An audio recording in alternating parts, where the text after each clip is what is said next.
तमस काट, हम देरी नहीं कर सकते करम। पिछली बार की तरह? ये सब जो कुछ भी तुम देख रहे हो, ये सब पहले कई बार हो चुका है। कभी तमस ने देरी की है, कभी वो राक्षस वक्त के पहले ही होश में आ जाता था।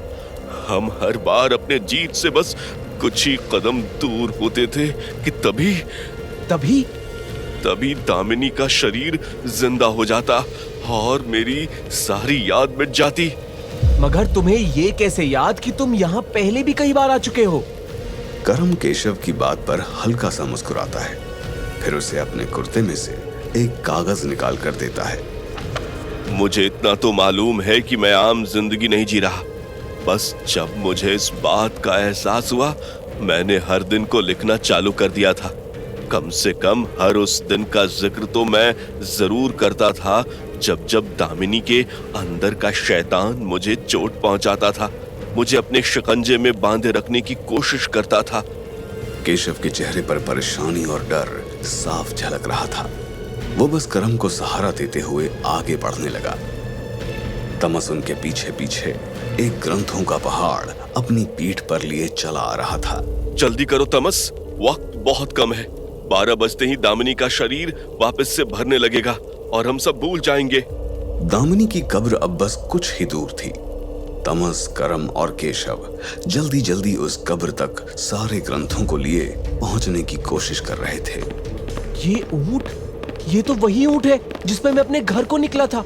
ये जिंदा कैसे हो गया? इसे तो दामिनी ने मार डाला था।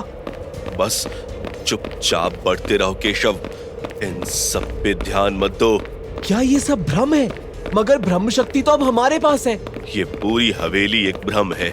शायद जब हम यहाँ से निकलेंगे तो हमें इसका नामो निशान फिर कभी पता न चले। यहाँ पे रहने वाली, दिखने वाली और हर चीज बस एक भ्रम है। तुम किसी पे भरोसा नहीं कर सकते, इसलिए इन सबको देख के मत चौंको। तभी केशव के कानों में एक आवाज गूंजती है। वो एकदम से झुंझला जाता है और अपने कानों में उंगली डालकर खुद ब खुद कुछ बड़बड़ाने लगता है।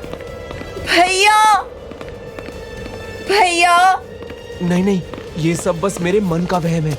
ये मेरी बहन की आवाज नहीं है, वो यहाँ नहीं हो सकती।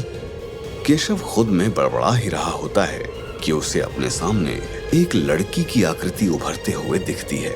वो लड़की कोई और नहीं बल्कि उसकी बहन थी।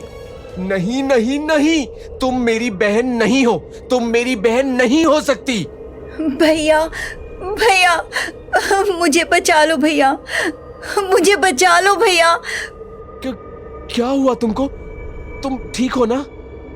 केशव करम को छोड़कर बेतहाशा दौड़ने लगता है। तभी उस लड़की की आकृति उसकी नजरों के सामने से गायब हो जाती है और एक जोर की खिलखिलाहट पूरी हवेली में गूंज उठती है।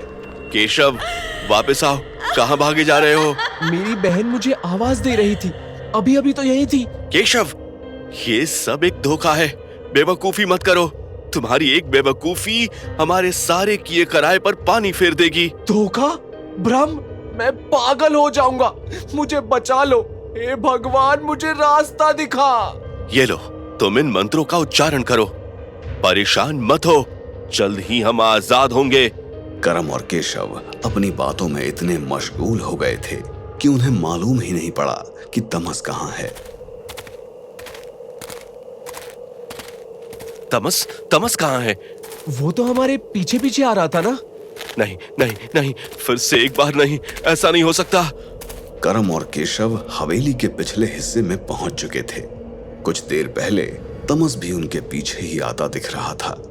कब्रिस्तान भी यहाँ से साफ नजर आने लगा था। हर दिन की तरह दामिनी की कब्र के पास आज भी जुगनू जगमगाते दिख रहे थे। केशव, तुम उस कोने पर देखो, मैं जरा आगे तक देख कर आता हूँ। करम की बात सुनकर केशव दूसरी ओर चला गया और दोनों ही अलग अलग जगहों पर तमस को ढूंढने लगे। तेज हवाओं के साथ धूल का बवंडर चारों तरफ उमड़ रहा था। ऐसा लग रहा था मानो अभी सब कुछ नष्ट हो जाएगा। धूप के थपेड़े करम और केशव के शरीर को झुलसा रहे थे।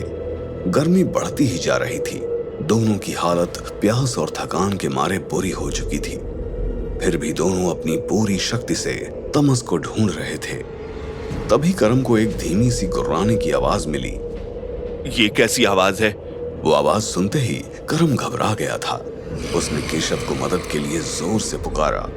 केशव, यहाँ आओ जल्दी। केशव भागता भागता करम की ओर आया, पसीने से लथपथ। उसके चेहरे पर भी डर साफ नजर आ रहा था। क्या हुआ? मगर इसके पहले कि करम और केशव कुछ कह पाते, उनके सामने झाड़ियों में एक अजीब सी हलचल मच उठी।